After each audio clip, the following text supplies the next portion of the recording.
ನಮಸ್ಕಾರ ವೀಕ್ಷಕರೇ. ಇಂದು ನಾವು ಮಾತನಾಡಲು ಹೊರಟಿರುವುದು ಕೇವಲ ಒಂದು ಮರದ ಬಗ್ಗೆ ಅಲ್ಲ, ಭಾರತದ ಸಂಸ್ಕೃತಿಯ ನಾಡಿಮಿಡಿತ, ಫಲರಾಜ ಎಂದೇ ಕರೆಯಲ್ಪಡುವ ಮಾವಿನ ಮರದ ಬಗ್ಗೆ.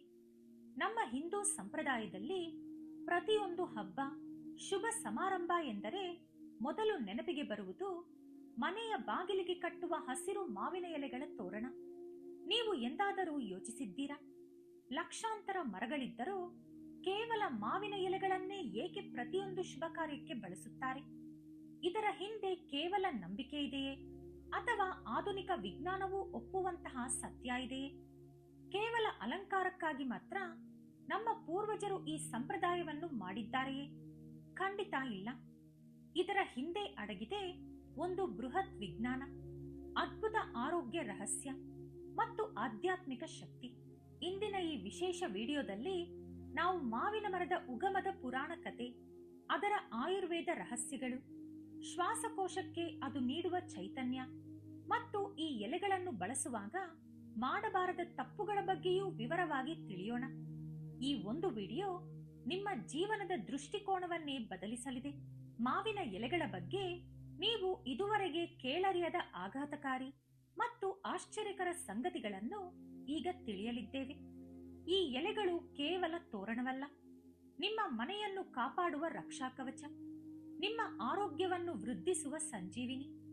ಈ ವಿಡಿಯೋ ಮುಗಿಯುವಷ್ಟರಲ್ಲಿ ನಿಮ್ಮ ಮನೆಯ ಬಾಗಿಲಿಗೆ ನೀವೇ ಹೋಗಿ ಮಾವಿನ ತೋರಣ ಕಟ್ಟುತ್ತೀರಿ ಎಂಬ ಭರವಸೆ ನಮಗಿದೆ. ಬನ್ನಿ, ಈ ಜ್ಞಾನದ ಸಾಗರಕ್ಕೆ ಧುಮುಕೋಣ. ಆದರೆ ಮೊದಲು ವಿಡಿಯೋಗೆ ಒಂದು ಲೈಕ್ ಕೊಟ್ಟು ನಮ್ಮ ಚಾನೆಲ್ ಅನ್ನು ಸಬ್ಸ್ಕ್ರೈಬ್ ಮಾಡಿಕೊಳ್ಳಿ.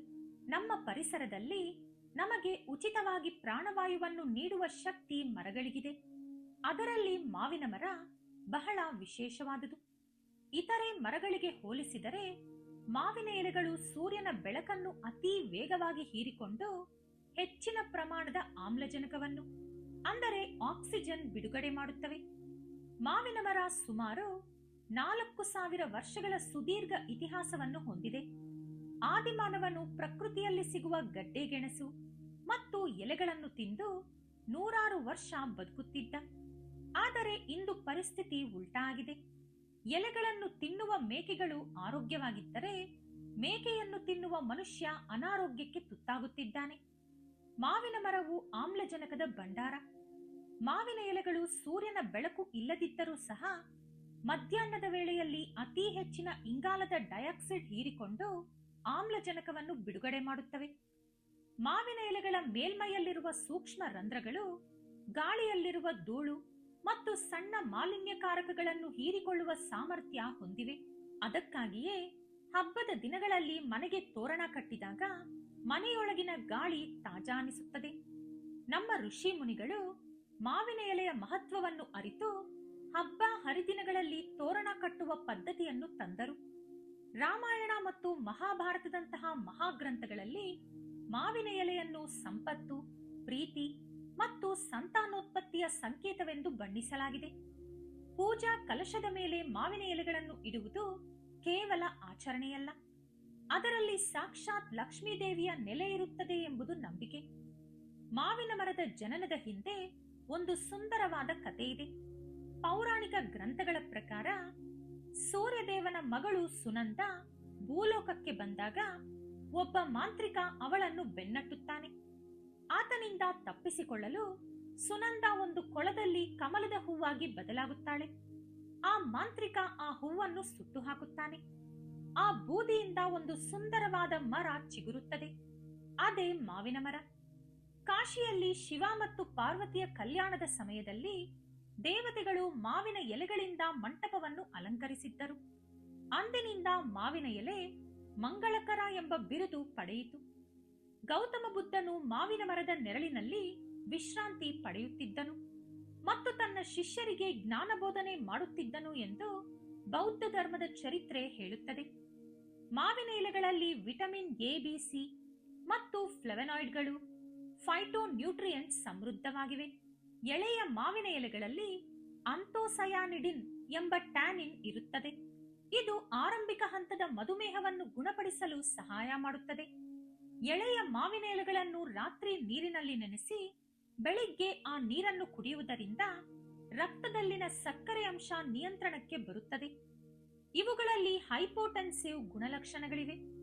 ಇದು ರಕ್ತನಾಳಗಳನ್ನು ಬಲಪಡಿಸುತ್ತದೆ ಮತ್ತು ವರಿಕೋಸ್ ವೇನ್ಸ್ ಸಮಸ್ಯೆಯನ್ನು ಕಡಿಮೆ ಮಾಡುತ್ತದೆ. ಒಣಗಿದ ಮಾವಿನ ಎಲೆಯ ಪುಡಿಯನ್ನು ಪ್ರತಿದಿನ ನೀರಿನಲ್ಲಿ ಬೆರೆಸಿ ಕುಡಿಯುವುದರಿಂದ ಕಿಡ್ನಿಯಲ್ಲಿರುವ ಕಲ್ಲುಗಳು ಪುಡಿಯಾಗಿ ಮೂತ್ರದ ಮೂಲಕ ಹೊರಹೋಗುತ್ತದೆ. ಮಾವಿನ ಎಲೆಯನ್ನು ಜಗಿಯುವುದರಿಂದ ಹಲ್ಲುಗಳು ಗಟ್ಟಿಯಾಗುತ್ತವೆ ಮತ್ತು ಬಾಯಿಯ ದುರ್ವಾಸನೆ ದೂರವಾಗುತ್ತದೆ. ಮಾವಿನ ಎಲೆಯ ಕಷಾಯ ಕುಡಿಯುವುದರಿಂದ ಕೆಮ್ಮು, ಅಸ್ತಮಾ ಮತ್ತು ಶೀತದಂತಹ ಸಮಸ್ಯೆಗಳು ನಿವಾರಣೆಯಾಗುತ್ತವೆ. ಮಾವಿನ ಎಲೆಯ ರಸವನ್ನು ಸ್ವಲ್ಪ ಬಿಸಿ ಮಾಡಿ ಕಿವಿಗೆ ಹಾಕುವುದರಿಂದ ಕಿವಿ ನೋವು ತಕ್ಷಣ ಶಮನವಾಗುತ್ತದೆ. ಮಾವಿನ ಎಲೆಗಳನ್ನು ಸುಟ್ಟು ಮಾಡಿದ ಬೂದಿಯನ್ನು ಸುಟ್ಟ ಗಾಯಗಳ ಮೇಲೆ ಹಚ್ಚಿದರೆ ಗಾಯ ಬೇಗ ವಾಸಿಯಾಗುತ್ತದೆ. ಯಾವುದೇ ಔಷಧಿ ಮಿತಿಯಲ್ಲಿದ್ದರೆ ಅಮೃತ, ಅತಿಯಾದರೆ ವಿಷ. ಕೆಲವು ಜನರಿಗೆ ಮಾವಿನ ಎಲೆಯ ರಸ ಚರ್ಮಕ್ಕೆ ತಗುಲಿದರೆ ತುರಿಕೆ ಅಥವಾ ಗುಳ್ಳೆಗಳಾಗಬಹುದು. ಹಸಿಯಾಗಿ ಎಲೆಗಳನ್ನು ಅತಿಯಾಗಿ ತಿಂದರೆ ಹೊಟ್ಟೆ ನೋವು ಅಥವಾ ಅಜೀರ್ಣವಾಗಬಹುದು. ಗರ್ಭಿಣಿಯರು ಮತ್ತು ಹಾಲುಣಿಸುವ ತಾಯಂದಿರು ಮಾವಿನ ಎಲೆಯ ಕಷಾಯವನ್ನು ಸೇವಿಸುವ ಮುನ್ನ ವೈದ್ಯರ ಸಲಹೆ ಪಡೆಯುವುದು ಕಡ್ಡಾಯ. ಮನೆಯ ಬಾಗಿಲಿಗೆ ಮಾವಿನ ತೋರಣ ಕಟ್ಟುವುದರಿಂದ ಮನೆಯಲ್ಲಿರುವ ನಕಾರಾತ್ಮಕ ಶಕ್ತಿ ನಾಶವಾಗಿ ಸಕಾರಾತ್ಮಕತೆ ತುಂಬುತ್ತದೆ.